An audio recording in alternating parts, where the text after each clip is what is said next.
ఉన్నతమైన వాడు, సున్నితమైన వాడు. అనంత ప్రేమ స్వరూపులారా, మానవుడు పరిణామ క్రమంలో ఉన్నతంగా ఉన్నట్లయితే అతనిలో ప్రేమ, అనురాగం, ఆప్యాయత, ధర్మం, శీలం, నైతికత వంటి విశిష్టమైన లక్షణాలతో ఆదర్శవంతంగా జీవించాలి కదా. అయితే మానవ జీవితం అందుకు పూర్తి భిన్నంగా కొనసాగుతుంది ఏమిటి? కామము, క్రోధము, లోభము, మోహము, మదము, మాత్సర్యం వంటి ప్రమాదకరమైన లక్షణాలతో సమస్యలను సృష్టించుకుంటూ ప్రపంచానికి సమస్యగా మారుతున్నాడేమిటి? అందుకు మూల కారణం పరిణామ క్రమంలో మానవుడు ఉన్నతంగా ఉన్నప్పటికీ సున్నితంగా తయారయ్యాడు. పరిసరాలలో, ప్రకృతిలో సంభవించే మార్పులను ఎదుర్కొనలేకపోతున్నాడు.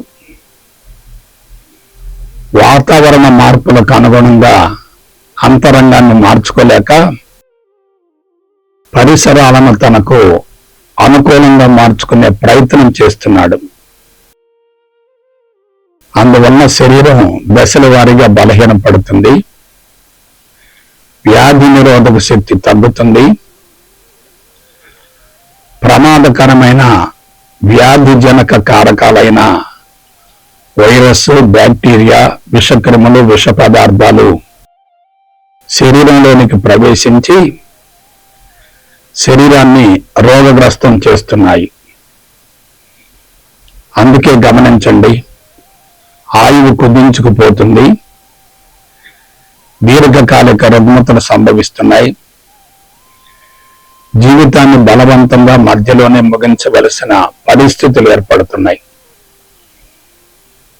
కాబట్టి సున్నిత తత్వం అనేది ప్రమాదకరమే, వరం కానే కాదు. ఉన్నతమైన వాడు, సున్నితమైన వాడు. అనంత ప్రేమ స్వరూపులారా, మానవుడు పరిణామ క్రమంలో ఉన్నతంగా ఉన్నట్లయితే అతనిలో ప్రేమ, అనురాగం, ఆప్యాయత, ధర్మం, శీలం, నైతికత వంటి విశిష్టమైన లక్షణాలతో ఆదర్శవంతంగా జీవించాలి కదా. అయితే మానవ జీవితం అందుకు పూర్తి భిన్నంగా కొనసాగుతుంది ఏమిటి? కామము, క్రోధము, లోభము, మోహము, మదము, మాత్సర్యం వంటి ప్రమాదకరమైన లక్షణాలతో సమస్యలను సృష్టించుకుంటూ ప్రపంచానికి సమస్యగా మారుతున్నాడేమిటి? అందుకు మూల కారణం పరిణామ క్రమంలో మానవుడు ఉన్నతంగా ఉన్నప్పటికీ సున్నితంగా తయారయ్యాడు. పరిసరాలలో, ప్రకృతిలో సంభవించే మార్పులను ఎదుర్కొనలేకపోతున్నాడు. వాతావరణ మార్పులకు అనుగుణంగా అంతరంగాన్ని మార్చుకోలేక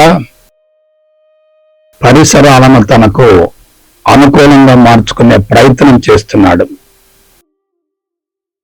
అందువల్ల శరీరం దశల వారీగా బలహీనపడుతుంది, వ్యాధి నిరోధక శక్తి తగ్గుతుంది,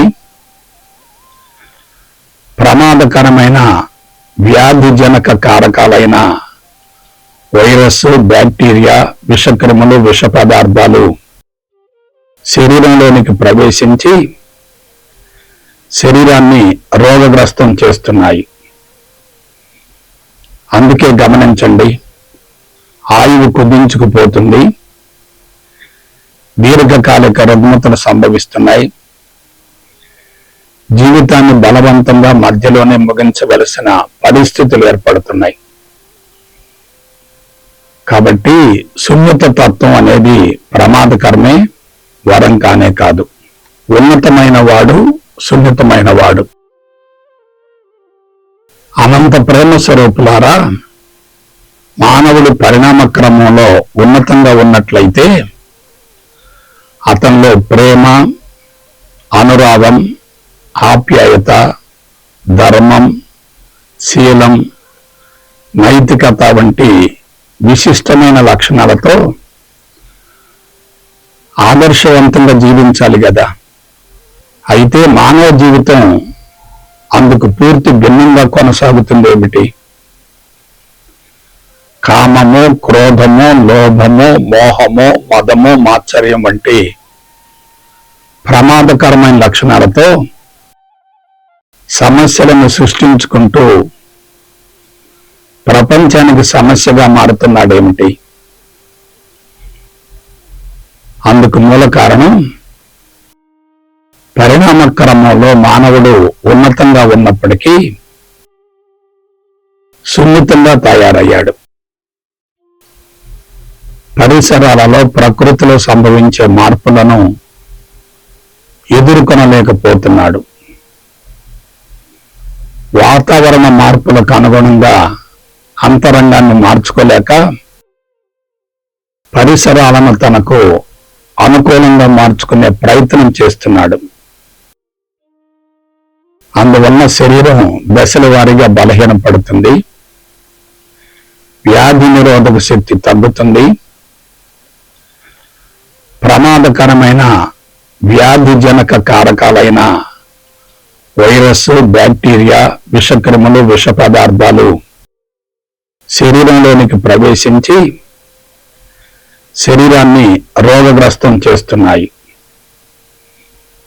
అందుకే గమనించండి, ఆయువు కుదించుకుపోతుంది, దీర్ఘకాలిక రుగ్మతలు సంభవిస్తున్నాయి, జీవితాన్ని బలవంతంగా మధ్యలోనే ముగించవలసిన పరిస్థితులు ఏర్పడుతున్నాయి.